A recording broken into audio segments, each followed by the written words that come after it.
So you think you're burnt out. You think that you have just been working too relentlessly, that you have nothing left in the tank. But what if I told you you're not burnt out? You're just working too hard towards the wrong thing. For many years after I started self-improvement in my journey of making content, I fell into this facade of me getting burnt out over and over again. I thought that because I was working too hard, that I was burning out. But here I sit making nearly 6 to 7 YouTube videos per week, not burning out at all. Not for a second becoming stressed over the amount of work that it takes to curate and create these videos. So how is it that I felt more burnt out and more exhausted when I was doing less production and less content? Well, the answer is simple, but many of you have not realized it yet, that what you're doing is for the wrong reason. Why you're doing that thing is ultimately the reason that is holding you back from truly accomplishing what you are meant to do on this earth. And for me, content is my purpose. Making content to help as many people as I possibly can through my own experiences and all of the things that I had to triumph over throughout my life is my purpose, is my meaning. But at a certain point, the reason why I was doing it and the nature in which I was going about it ultimately was destroying me more than it was building me up. When I very first started doing self-improvement and reading books and trying to become a better person, I didn't realize for almost a year that I was doing that out of self-hatred. I was doing it desperately trying to escape who I was and trying to run as far away from who I truly was as much as possible. It took one of my mentors asking me one day, "Why do you do this? Why do you do self-improvement?" For me to realize that for many years at that point, I had been doing it because of hatred for myself, out of insecurity, out of trying to build a new character that people would like more, that would seem to have more status and would seem more important to me. But the further that I tried to curate this character and create this new person, I found myself drifting further and further away from who I was truly made to be. And that's when I started to burn out. That's when I started to feel tired time and time again. And I was thrown into this cycle where I was on an absolute tear, posting every single day, creating every single day, not skipping a beat. But then I always hit a wall. I always hit this collapse where I couldn't push on any longer. My mind was completely exhausted, and I felt such an intense level of self-doubt that I started to question if I'm even doing the right thing at all. But in discovery of the fact that I was doing self-improvement because I hated myself, I realized that I needed to do it for the betterment of myself. Not only to improve the external factors or the external qualities within myself, but to truly heal the trauma and the wounds that I had experienced up to that point in my life. And the only way in which I discovered to do that was to become more of who I was. Not the bad habits, not the coping mechanisms that I had picked up over the years in effort to run away from my true state of mind, but to fully face the music, fully face the pain for the first time in my life and embrace everything about myself, all imperfections included. See, this very decision that I made to embrace myself, even the things about myself that I hated the most, was the most liberating and freeing experience of my life. It allowed me to take true accountability over my life. It allowed me to take 100% ownership over my life.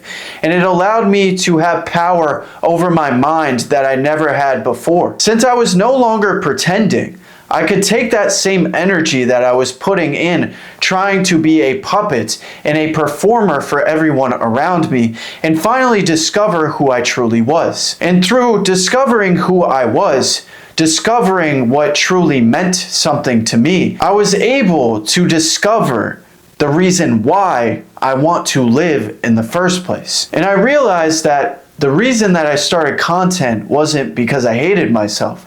I started it because I never wanted people to feel the way I felt in those rock bottom moments. I had went through so much turmoil and internal warfare in order to become a completely different person, almost to look back on the old version of myself and not even recognize him, that I thought that it would be a disservice to anybody that could be helped by what I know. The amount of wisdom and strength that I have gained from facing my pain is irrefutable.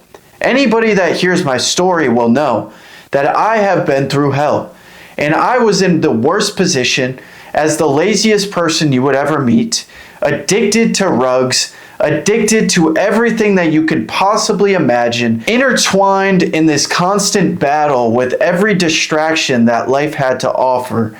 And I had absolutely no sense of inner locus control. But here I stand today, posting over 500 videos, explaining exactly how other people can turn their lives around just the way that I did. And I know what you're wondering, how does this all connect to the topic of burnout? Well, when you truly align with yourself and you truly do things for a reason bigger than yourself, then burnout doesn't exist anymore. Of course, you need to exercise. You need to take care of your body. You need to have a good diet. And most importantly, you need to get good sleep. Because when you first get into self-improvement, you're going to find a bunch of fucking idiots on the internet that tell you that you can't sleep for 10 years in order to become successful. You have to skip the gym and you have to lock yourself in your room for 8+ years in order to accomplish anything. And that is intellectual brain rot. It is the brain rot that exists within the space of self-improvement that misleads you into destroying yourself more than you build yourself up when you think that you're improving yourself. It is only when you snap out of this and realize that your journey is individual. What you find meaning in is entirely individual. So if you try to conform to a certain lifestyle that is being taught to you entirely, then it will never truly align with who you are. It will never truly feel fulfilling to you, even in your highest accomplishments, even in achieving the things that you thought would make you happy. Nothing will ever be enough, and you will never think that you yourself is enough.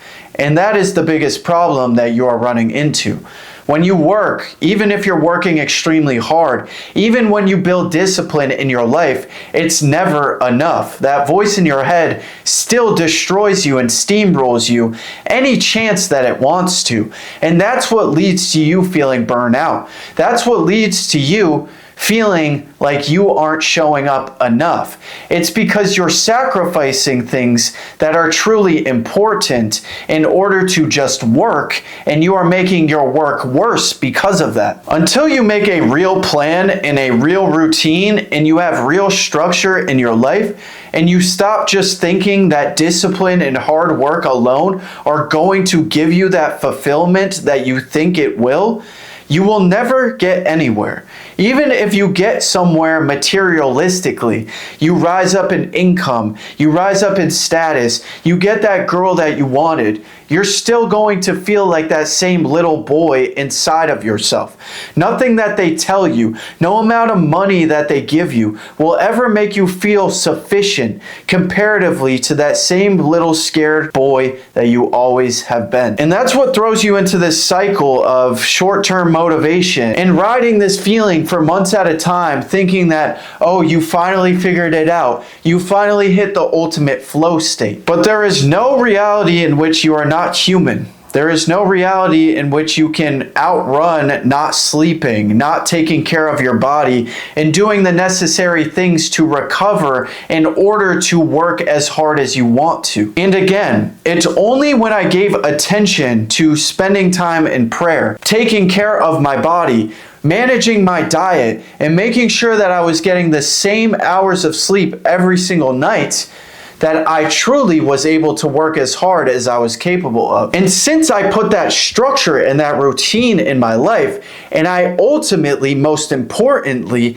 had the right reason why, not for other people's validation, but something that resonated with me personally, for my personal journey, for my personal fulfillment, that can also influence and impact others, that's when I found the peace that I was always looking for. And that's when I was able to work the way I always wanted, hit this flow state and this focus that I always dreamed of every single time that I wanted to. When you gain this understanding of yourself and what you want to do that is bigger than yourself, then you can command yourself to focus at any time. Distraction no longer holds as much weight over you anymore.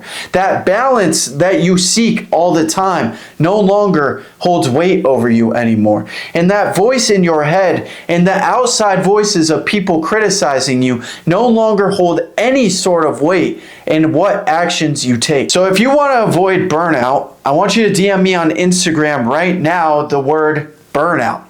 And I will set up a 60-minute call with you, complimentary, where we can go over what is driving you crazy, what is driving you to fall in the same cycle of your life, and what is making you feel so unfulfilled. I spent years curating a program based off of personal experience, not off of books, not off of other YouTube videos, off of real, heartfelt, individual pain that I went through personally. If anybody can help you get out of this cycle, get out of this rock bottom moment that you keep falling into, it's another person that knows what you feel like. So don't waste any more time. DM me right now and I will set up that call as soon as this week.